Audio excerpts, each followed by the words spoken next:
জয় রাধে। আজকের পাঠ সাক্ষী গোপালের কাহিনী, শ্রীচৈতন্য চরিতামৃত মধ্যলীলাখণ্ড, শ্লোক 1।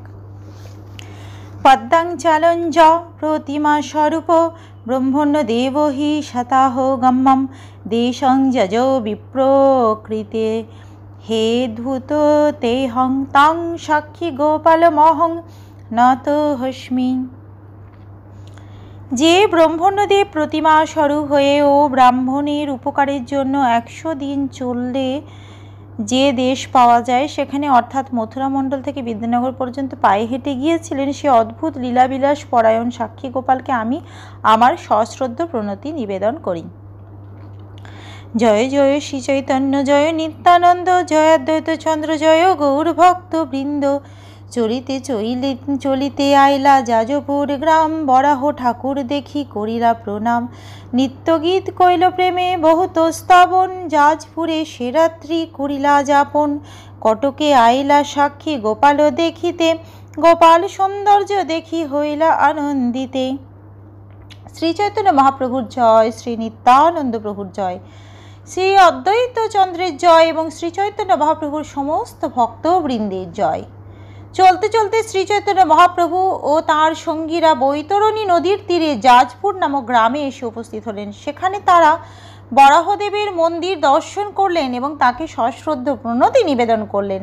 বরাহদেবের মন্দিরে শ্রী চৈতন্য মহাপ্রভু ভগবত প্রেমে অধীর হয়ে বহু নৃত্যগীত করলেন এবং স্তব করলেন। এভাবেই তিনি যাজপুরে সেই রাতটা কাটিয়ে দিলেন। তারপর শ্রী চৈতন্য মহাপ্রভু সাক্ষী গোপাল দর্শন করতে কটকে গেলেন এবং সাক্ষী গোপালের সৌন্দর্য দর্শন করে তিনি অত্যন্ত আনন্দিত হলেন। প্রেমাবেশে নৃত্যগীত কইল কতক্ষণ, আবিষ্ট হইয়া কইল গোপাল স্তবন। সেই রাত্রি তাহারহি ভক্তগণ সঙ্গে গোপালের পূর্ব কথা শুনে বহু রঙ্গে নিত্যানন্দ গোসাই যাবে তীর্থ ভ্রমিলা। সাক্ষী গোপাল দেখিবারে কটক আইলা, সাক্ষী গোপালের কথা শুনি লোকমুখে, সেই কথা কহেন প্রভু শুনে মহাসুখে। প্রেমাবেশে বহুক্ষণ তিনি সেখানে নৃত্য গীত করলেন এবং ভগবত প্রেমে আবিষ্ট হয়ে গোপালের স্তব করলেন। সেই রাত্রে শ্রী চৈতন্য মহাপ্রভু ভক্তদের সঙ্গে সেখানে রইলেন এবং মহানন্দে গোপালের পূর্বের কাহিনী শ্রবণ করলেন। পূর্বে নিত্যানন্দ প্রভু যখন ভারতবর্ষের তীর্থ সকল ভ্রমণ করছিলেন, তখন তিনি কটকে সাক্ষী গোপাল দর্শন করতে এসেছিলেন।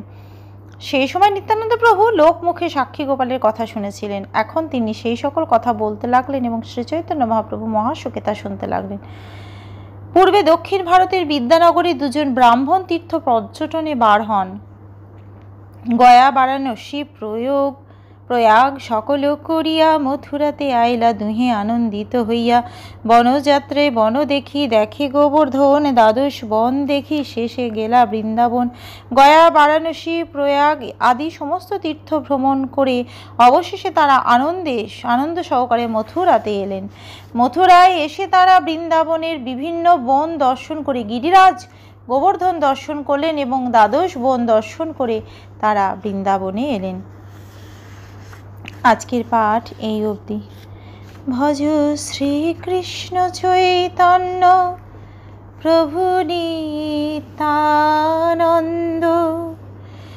শ্রী অদ্বৈত গদাধর শ্রীবাসাদি গৌর ভক্ত বৃন্দ।